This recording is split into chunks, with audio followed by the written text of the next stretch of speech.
বাংলাদেশ আজ জ্বলছে। প্রায় 133 জন স্টুডেন্ট মারা গেছেন এবং সারা দেশ জুড়ে বর্তমানে রয়েছে কারফিউ। সেনাবাহিনী রাস্তায় নামিয়েছেন ট্যাঙ্ক এবং হেলিকপ্টারে চলছে নজরদারি। কিন্তু শেখ হাসিনার মুখ ফসকে কি এমন কথা বলে ফেলেছিলেন যে কারণে আজ বাংলাদেশ অগ্নিগর্ভ? তো চলুন শেখ হাসিনা কি বলেছিলেন আগে আমরা দেখে নিই।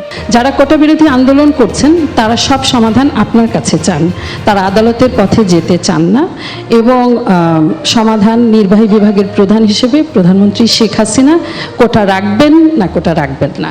ধন্যবাদ মাননীয় প্রধানমন্ত্রী। ধন্যবাদ। তারা এই ধরনের আন্দোলন শুধু আন্দোলন না, তখন যে সমস্ত ঘটনা তারা ঘটাচ্ছিল, মানে আমেরিকা অফিসে আক্রমণ, সেখানে মানুষের উপরে আঘাত করা, কিছু জ্ঞানী গুণী আছে একেবারে ঘরের মধ্যে বসে মিথ্যা অপপ্রচার রেকর্ড করে ছেড়ে দিচ্ছে, এই ধরনের সমস্ত দেখে আমি খুব বিরক্ত হয়ে যাই। এবং তখন এক পর্যায়ে বলি ঠিক আছে কোটা বাদই দিলাম।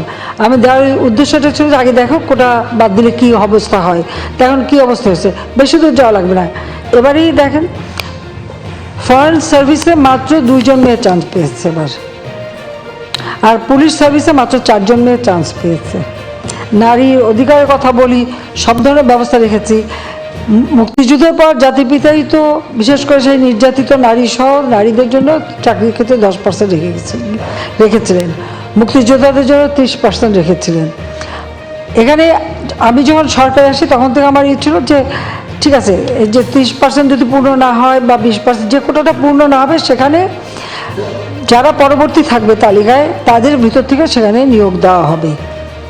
সেটাই কিন্তু আমরা শুরু করে দিয়েছিলাম। তারপরেও যখন আন্দোলন শুরু হলো সব বন্ধ করলাম, কিন্তু বন্ধ করার পর আজকে ফলাফলটা কি দাঁড়াচ্ছে? আমাদের একটা রাষ্ট্র পরিচালনায় কী ধরনের কাজ হয় সে সম্পর্কে তাদের কোনো ধারণা আছে?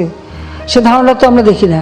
আজকে যখন আদালতে চলে গেল, তা আদালতে সেটা সমাধান, এবং আদালত তাদের সুযোগ দিয়েছে, বলেছে আপনারা আসেন আর্গুমেন্ট করেন, বলেন, তা আদালতে যাক বলুক না, তারা রাজপথেই সমাধান করবে।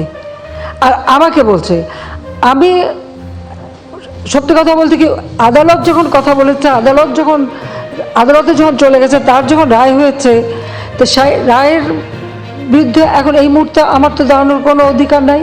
এটা তো আমার সংবিধানও বলে না, আমার পার্লামেন্টও বলে না, কার্যপ্রণালী বিধিও বলে না, কিছুই না। যতক্ষণ পর্যন্ত আদালত থেকে সমাধান না আসবে ততক্ষণ আমাদের এখানে কোনো কিছু করার থাকে না। এটা বাস্তবতা, এই বাস্তবতা তাদের মানতে হবে। আর যদি না মানে কিছু করার নাই, আর রাজপথে আন্দোলন করে আন্দোলন করতেই থাকবে, তবে কোনো ধ্বংসাত্মক কাজ করতে পারবে না। যতক্ষণ তারা শান্তিপূর্ণভাবে করে যাচ্ছে কেউ কিছু বলছে না। কিন্তু এর বাইরে যখন কিছু করবে, পুলিশের গায়ে হাত দেওয়া বা পুলিশের গাড়ি ভাঙা বা এভাবে আক্রমণ, এগুলি যদি করতে যায়, তাহলে তখন তো আইন তার আপন গতিতে চলবে, এখানে আমাদের কোনো কিছু করার নেই।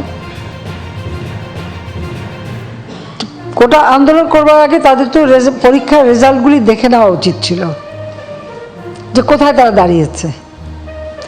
আর দ্বিতীয় কথাটা হচ্ছে মুক্তিযুদ্ধের বিরুদ্ধে এত ক্ষোভ কেন? মুক্তিযোদ্ধাদের নাতিপুতিরাও পাবে না, তাহলে কি রাজাকারের নাতিপুতিরা পাবে? সেটা আমার প্রশ্ন, দেশবাসীর কাছে প্রশ্ন, যে রাজাকারের নাতিপুতিরা সব কিছু পাবে, মুক্তিযোদ্ধারা পাবে না। অপরাধটা কি?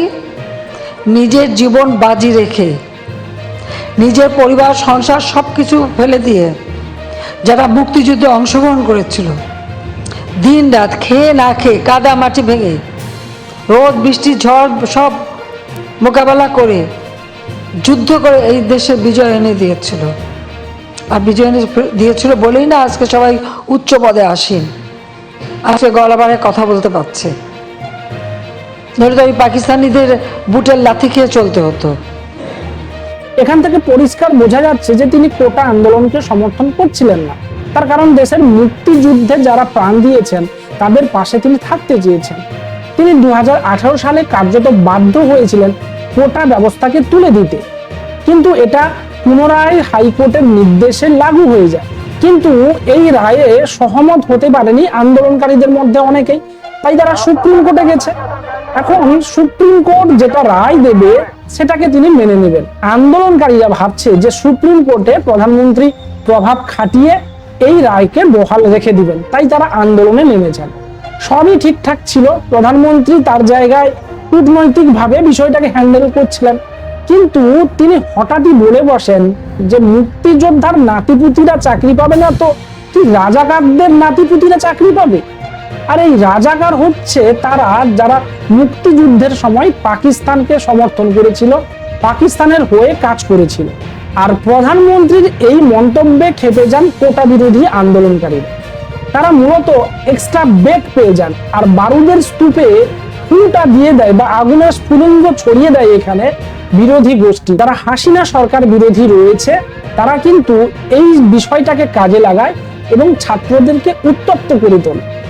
ফলে ওই সরকার বিরোধী লোকেরা পিছন থেকে কলকাঠি নাড়ছে আর বেঘরে প্রাণ হারাচ্ছে সাধারণ চাকরি প্রার্থীরা। ফলে অনেক সাধারণ মানুষ কিন্তু এখন হাসিনা সরকারের বিরোধী হয়ে উঠেছে, এটাকে অস্বীকার করলে চলবে না। তাই এখন দেখার বিষয় শেখ হাসিনা কি করে এই ভয়াবহতা বা এই দুর্বিষহ পরিস্থিতিটাকে কাটিয়ে উঠতে পারেন। এই কোটা বিরোধী আন্দোলনটা এটা যে শুধুমাত্র বাংলাদেশ বিরোধী একটা আন্দোলন, মানে বাংলাদেশ সরকার বিরোধী একটা আন্দোলন, এমনটা নয়। এই আন্দোলনের সঙ্গে জুড়িয়ে গেছে ভারত বিরোধী আন্দোলন। কেন এই কথা বলছি আমি নেক্সট ভিডিওতে তার প্রমাণ দেব। ভালো লাগলে লাইক শেয়ার করবেন, চ্যানেলে নতুন হলে চ্যানেলটাকে সাবস্ক্রাইব করতে ভুলবেন না। আর আপনি যদি ফেসবুক পেজে এই ভিডিও দেখে থাকেন তাহলে অবশ্যই পেজটাকে ফলো করে দিবেন, পাশে থাকবেন। দেখা হচ্ছে নেক্সট ভিডিওতে। জয় হিন্দ।